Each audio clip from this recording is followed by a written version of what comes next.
Porque quem não me conhece, quando olha para mim, a primeira coisa que pensa é: o que aconteceu com ele?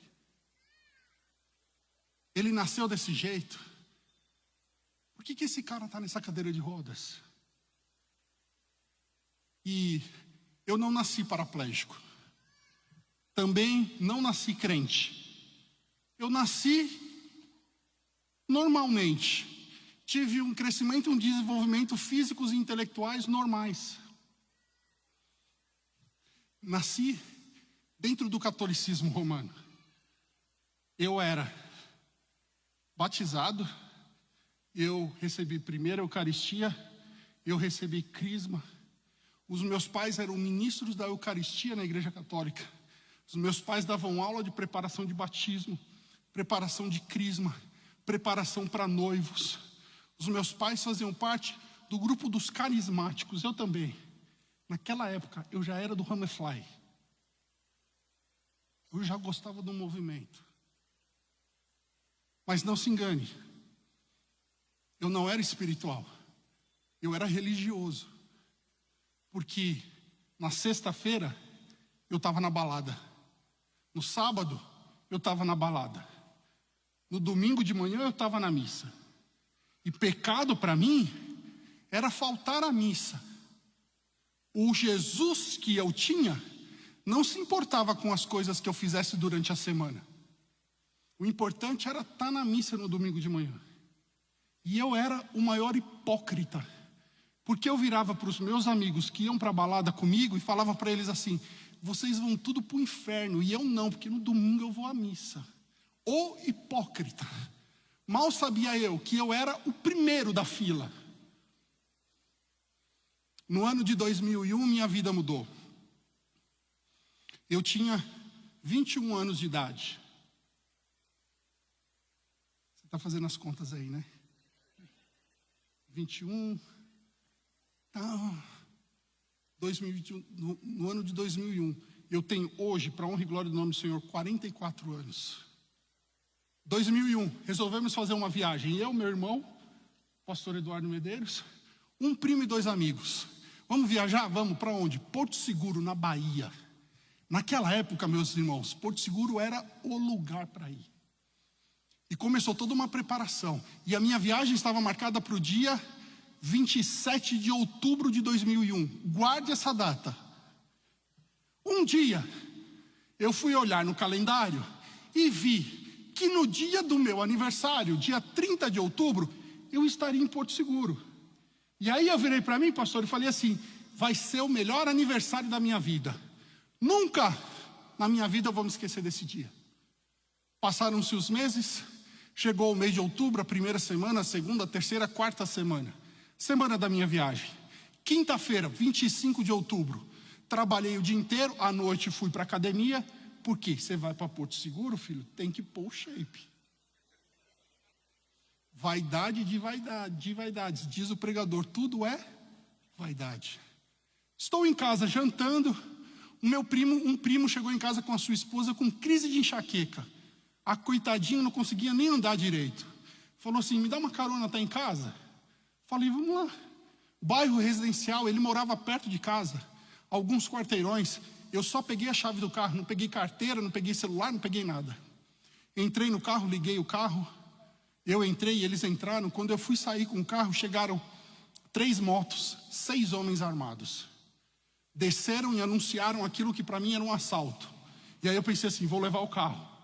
Abri a porta, desci, o meu primo desceu, a sua esposa desceu. Quando eu desci, um deles veio por trás de mim, cobriu minha cabeça com um pano e me colocou deitado na parte de trás do carro, entre os bancos dianteiro e o banco traseiro. E aí eu pensei assim, é um sequestro relâmpago. Na época estava em alta o sequestro relâmpago em São Paulo. E aí eu pensei assim, mas eu não trouxe carteira, não trouxe nada. Eles andaram um tempo, pararam um carro, manobraram um carro em um lugar, me tiraram do carro, me colocaram sentado em cima de uma cama e falaram assim para mim: isso aqui é um sequestro.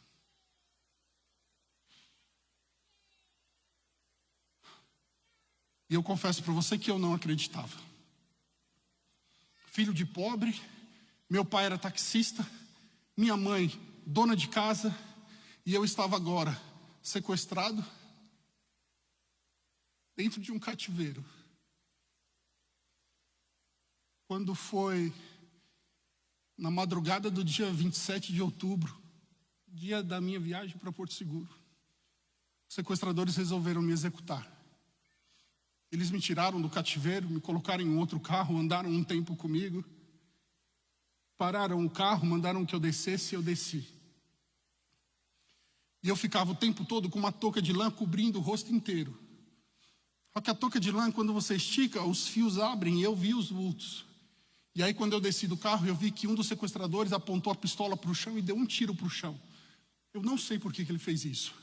Na hora, minha reação foi de tentar me proteger. Para me proteger, o que eu fiz? Eu me ajoelhei e coloquei os 2 braços sobre a cabeça. E aí eu ouvi mais 3 disparos. E eu sabia na hora que eu tinha sido baleado. Um impacto no corpo, uma sensação completamente indescritível, um calor muito forte, uma pressão muito forte na cabeça, eu desmaiei. Os sequestradores olharam para mim, pensaram que eu estivesse morto e foram embora. E eu fiquei sozinho na rua para morrer. Eu fui baleado e jogado na rua para morrer. E depois de um tempo, eu recobrei a consciência. E quando eu recobrei a consciência, a primeira coisa que eu fiz foi tirar a touca de lã. E eu me olhava assim, eu estava todo sujo de sangue.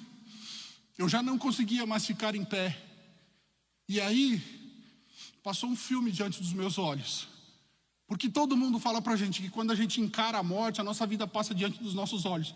E a gente não acredita, mas é impressionante. E eu me lembrei, sabe do quê? Das minhas tias crentes que iam em casa falar de Jesus para mim. Os meus priminhos crentes que iam em casa me convidar para a festa de Natal na igreja deles. Sabe o que eu fazia com os meus priminhos crentes? Eu tirava sarro deles. Sabe o que eu fazia com as minhas tias crentes? Eu brigava com elas. Eu não precisava do Jesus dos crentes. Eu já tinha o meu Jesus. O meu Jesus não se importava com as coisas que eu fizesse durante a semana. Eu podia fumar, eu podia beber, eu podia me prostituir, não tinha problema. O meu pecado era deixar de ir à missa. E agora eu estava baleado, jogado na rua, numa madrugada, sozinho, morrendo. E morrendo na condenação do meu pecado.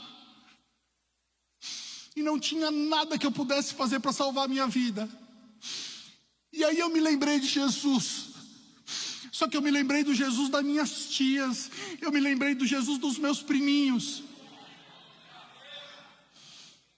E quando eu clamei a Ele pela minha vida, Jesus poderia, naquela hora, falar para mim assim: quantas vezes eu mandei os meus servos irem lá na tua casa, falar do meu amor por você, você brigou com os meus servos. Quantas vezes eu mandei os meus pequeninos irem lá na tua casa, te convidar para você vir à minha casa para eu falar do meu amor por você, e você tirou sarro dos meus pequenininhos. E agora que você está aí nessa situação, morrendo na condenação do seu pecado, você vem clamar a mim? E Jesus tinha todo o direito de virar as costas para mim e me deixar morrer na condenação do meu pecado. Mas quando eu leio a Bíblia Sagrada, eu vejo o próprio Jesus falar que Ele não veio condenar o mundo, Ele veio salvar o mundo. Ei, Jesus não te trouxe aqui para lançar o teu pecado em rosto, para te humilhar. Ele trouxe aqui você nessa noite para mostrar o teu pecado, para falar para você que Ele tem perdão para a sua vida, que Ele tem graça para você. Porque hoje eu estou aqui diante de você, vivo para a honra e glória do nome de Jesus. Comecei a gritar por socorro. As pessoas saíam na rua de camisola, pijama. Era uma madrugada. Falaram assim para mim: aguenta aí, a polícia está chegando. A viatura de polícia chegou, os policiais desceram, me viram baleado e vivo. Falaram assim: vamos socorrer na viatura mesmo, não vamos nem chamar o resgate. Me colocaram na viatura. Eu fui levado para um pronto-socorro. Dei entrada no pronto-socorro entre 2 e 3 horas da manhã, do dia 27 de outubro de 2001. Sábado, o dia da minha viagem para Porto Seguro.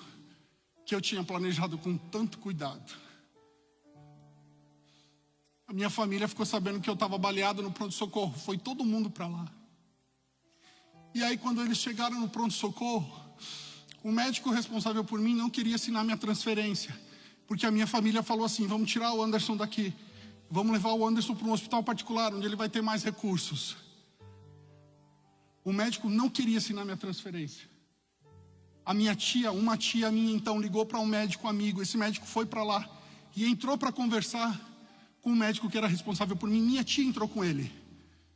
E aí o médico que era responsável por mim olhou para minha tia e falou assim para ela: vocês querem tirar ele daqui para quê? Ele tem 1% de chance de vida. Acredite você ou não, este homem que está diante de você hoje dando esse testemunho já teve 1% de chance de vida. Um dia, os discípulos estavam com Jesus e eles falaram: Pai, mestre, ensina-nos a orar. E Jesus ensinou aos seus discípulos a oração do Pai Nosso.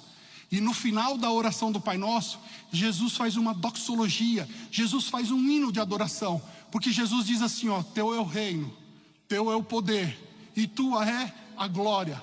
E quando Jesus declara que de Deus é o reino, Jesus não está apenas falando que Deus é possuidor de um reino físico ou de um reino espiritual. Não. Jesus está ali falando de domínio, Jesus está falando de governo, Jesus está falando de soberania. Porque o médico só faltou dizer que eu ia morrer, só faltou mandar abrir a minha sepultura. Mas quem governa, quem domina e quem rege todas as coisas é o nosso Deus e não é o homem. A última palavra acerca das nossas vidas não vem do homem, vem de Deus. O médico assinou minha transferência. Fui levado para um hospital particular. Dei entrada no hospital particular no sábado, às 7 horas da manhã. Passou-se o sábado, dia 27. Domingo, dia 28. Segunda-feira, dia 29. Terça-feira, 30 de outubro, meu aniversário. Eu completei 22 anos de idade, dentro de uma UTI, baleado. Segundo os médicos, ainda correndo risco de morte, paraplégico. Quando as portas daquela UTI se abriram, eu vi os meus pais, os meus irmãos, as minhas tias, com um bolinho na mão, chapeuzinho de festa, umas bexigas, cantando parabéns para você baixinho. Foi o melhor aniversário da minha vida. Nunca na minha vida eu vou me esquecer desse dia, porque eu vi refletido na vida daqueles que me amavam o amor de Deus. Naquela hora eu tive certeza que Deus estava fazendo um milagre na minha vida. Agora escute, olha para trás, olha para a sua vida 1 ano atrás, olha para a sua vida 2 anos atrás. Quais foram os planos que você fez para a sua vida? Aconteceu do jeito que você queria? Aconteceu tudo diferente? Não aconteceu nada do que você planejou? Deixa eu te dizer uma coisa, eu descobri no dia mais difícil da minha vida, eu descobri no caos da minha vida, que Deus nunca perde o controle da situação. Não importa se o plano que você fez aconteceu ou não, aconteceu diferente ou aconteceu, importa é que Deus não perdeu o controle da sua vida. Deus está no controle dessa situação. Não se desespere, fique firme, a sua vida está nas mãos de Deus.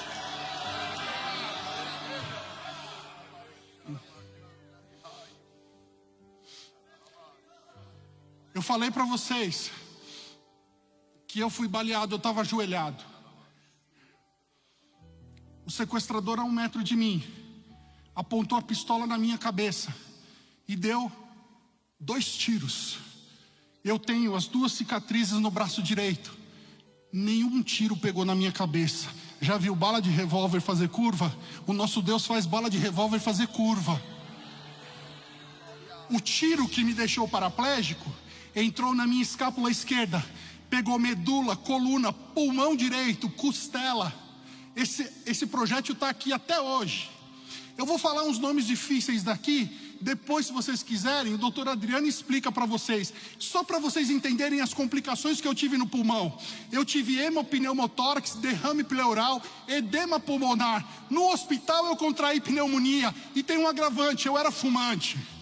46 dias depois de ter sido baleado, o chefe de cirurgia torácica do hospital sírio-libanês olhou para mim e falou assim: você tem mais pulmão do que eu. Deus restaurou o meu pulmão por completo. Eu não tenho nenhuma sequela respiratória. Agora olha aqui, 1% de chance de vida, eu estou vivo. 2 tiros que foram dados em direção à cabeça, nenhum pegou. Um pulmão cheio de complicações, completamente restaurado. Jó capítulo 42, verso 2: porque bem sei eu, Senhor, que o Senhor tudo podes, e que nenhum dos teus propósitos pode ser frustrado. Ei, quando Jó fala de propósito, Jó fala de plano, Jó fala de objetivo. Sabe quantos milagres Deus pode fazer na vida de uma pessoa? Quantos forem necessários para que se cumpra o propósito que Ele estabeleceu. Não importa o que Deus te prometeu, não importa quão difícil seja aos seus olhos, o que Ele tiver que fazer, Ele vai fazer, mas vai cumprir o propósito na sua vida. 46 dias internado, fui para casa. Cheguei em casa e começou uma vida completamente nova, diferente de tudo que eu já tinha vivido ou sonhado. Na semana que eu chego em casa, um amigo meu me liga, fala: Anderson, os meus pais querem te visitar. Esse meu amigo, ele é da igreja batista. Eu falei: tudo bem, pode vir. Eu conhecia os pais dele, frequentava a casa dele. Um dia antes, a mãe dele me liga e fala: Anderson, eu posso levar comigo uma missionária do círculo de oração? Terra, o irmão aqui já entendeu o mistério. Sabe, as irmãzinhas do círculo de oração, que quando vem no manto do remanto, você fala: meu Deus, Jesus vai revelar tudo agora. Irmã Aurizontina. Porque, filho, para ser vaso tem que ter nome difícil. Foi a primeira vez que eu vi uma pessoa batizada com o Espírito Santo. Tomei um susto, lógico. Falei: o que é isso? E me falaram. E falaram: eu quero. E eles falaram: então busca. E eu comecei a buscar. E um dia Deus me deu. E deixa eu dizer para você, eu não largo. Eu não abro mão. Não tenho canela de fogo, sapato de fogo, cadeira de fogo, querido. Eu sei o que Jesus fez por mim. Eu sei que Ele foi segurar minha mão quando eu fui jogado na rua, baleado para morrer. Só você sabe o que foi que Jesus fez por você. Então, pelo amor de Deus, levanta a sua mão, adora Ele, glorifica Ele, exalta Ele, porque só Ele é digno de todo louvor, toda honra e toda glória. Irirabaço decanta lá. Teraço decanta lá, manai, queraço decanta lá, manai.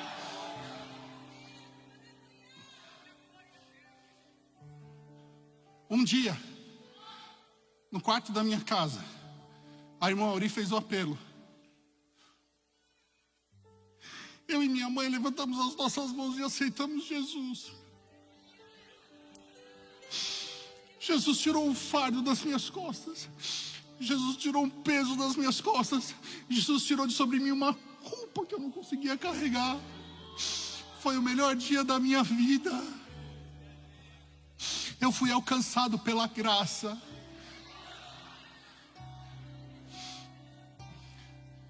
Fui para a igreja. Comecei a servir ao Senhor. Eu tinha planos para a minha vida. Começando uma carreira profissional promissora numa multinacional. Eu ia começar uma faculdade de engenharia. Eu sou formado em mecânica pelo Senai, fiz técnico em eletrônica com ênfase em telecomunicações e ia fazer engenharia em telecomunicações. Uma carreira profissional promissora pela frente. Foi tudo por água abaixo. E aí o Senhor olhou para mim e falou assim para mim: Entrega os teus sonhos para mim. Deixa eu tirar os teus sonhos da sua vida e deixa eu colocar os meus planos para você. Eu entreguei minha vida para Cristo. Hoje eu tenho a grata satisfação de servir aqui, nesta casa, como pastor. Como um dos líderes desses jovens daqui.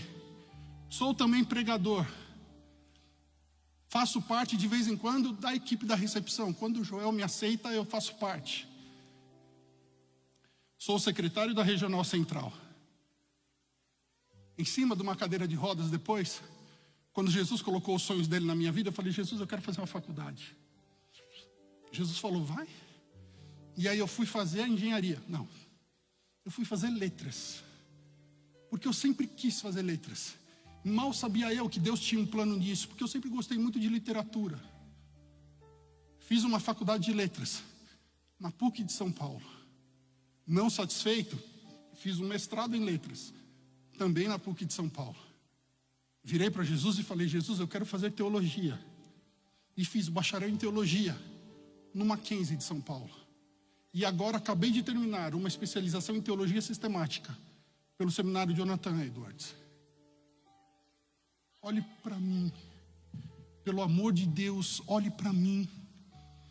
Você acha que eu busquei forças em mim mesmo para conquistar qualquer coisa dessas que Jesus me deu? Você acha que eu sou o que eu sou porque eu achei forças em mim? Porque eu sou resiliente? Porque eu sou bom? Ou porque eu mereço? Ai de mim se não fosse a graça.